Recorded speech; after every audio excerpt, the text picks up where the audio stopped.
Hey there, it's Mark from Selkirk Sport along with Cecily. It's 2021 and you probably know that there's some new serving rules that they're trying out provisionally. And one of them is that you don't have to hit the ball out of the air when you're serving. In fact, you can let the ball bounce before you hit it. What you might also know is that there's a guy named Tyson McGuffin. You know Tyson McGuffin? Well, he's a really big server. He likes to hit the ball really hard. So, do you think we should take a look at Tyson trying out the new drop serve for the very first time? Let's do it.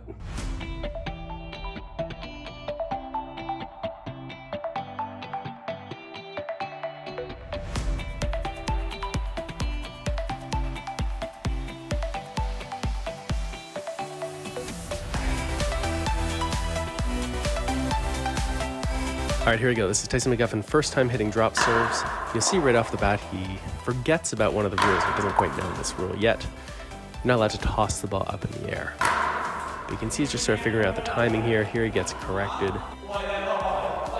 He's like, oh, right, gotta drop the ball, no problem. So it makes a little adaptation.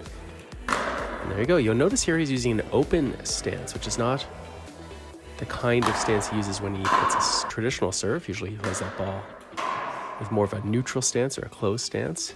But this video, one of the things I really like about it is how it really sort of shows him figuring this out. Figuring it out as he goes, just like many of you at home will be as you're trying the drop serve. Let's take a look at the forehand slice. And one of the rules, of course, is if you're playing the drop serve, there's no limitation on the paddle swing path that you use. So you can have a high to low swing path, which you couldn't with a traditional serve. And so you're going to see players using backspin a lot more. These slices almost always have some side spin to them as well.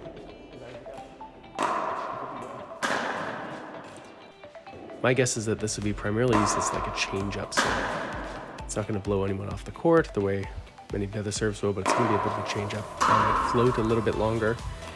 And of course, if you're playing somewhere on a surface, you can get some good skid. That could be an advantage too. Let's go back to the left side of the court now, driving those forehand serves.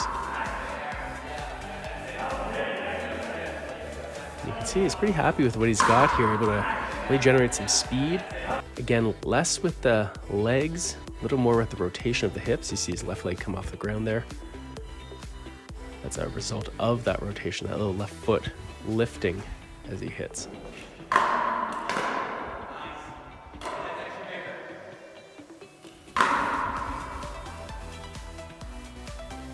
Every once in a while, you're going to make a mistake, accidentally do the toss instead of just dropping the ball. It's to be expected. And again, Tyson's figuring this out the way you at home might be figuring out how you might play this drop serve.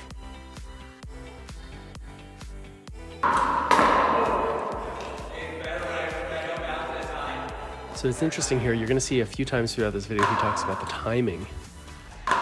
Figuring out when to start the swing relative to the drop of the ball or relative to the bounce. And Tyson seems to like it here, to get that ball as it's still coming up.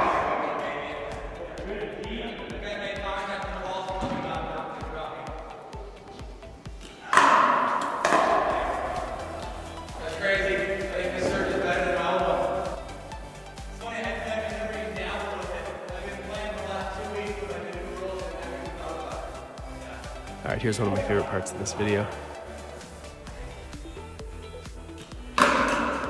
Suggested to him he drop the ball from a bit higher, and look at that. Nails it right off the crossbar, bottom of the net. All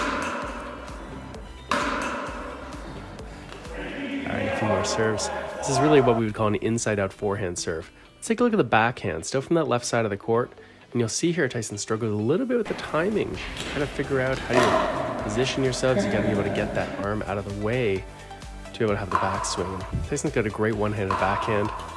Can hit this ball well, though I don't really imagine him using this.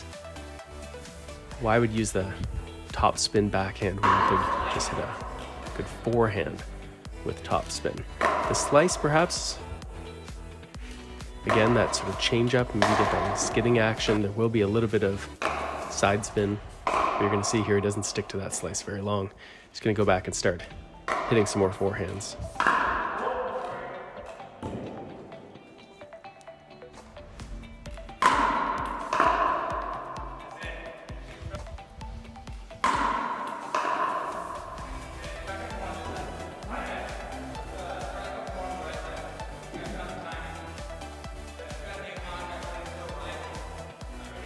So Tyson figures out here that it's as the ball's rising that he wants to hit that ball. It's got a little bit more kinetic energy if it's still moving rather than when it gets to its peak. The peak, of course, gives you the advantage of having a higher impact point so you can flatten it out. But if what you're looking for is speed, which is typically what Tyson's looking for, having that ball still moving a little bit when he hits it becomes an advantage. You'll notice he's not dropping the ball from as high as he could. It'll be interesting to see if, over time, that seems to change.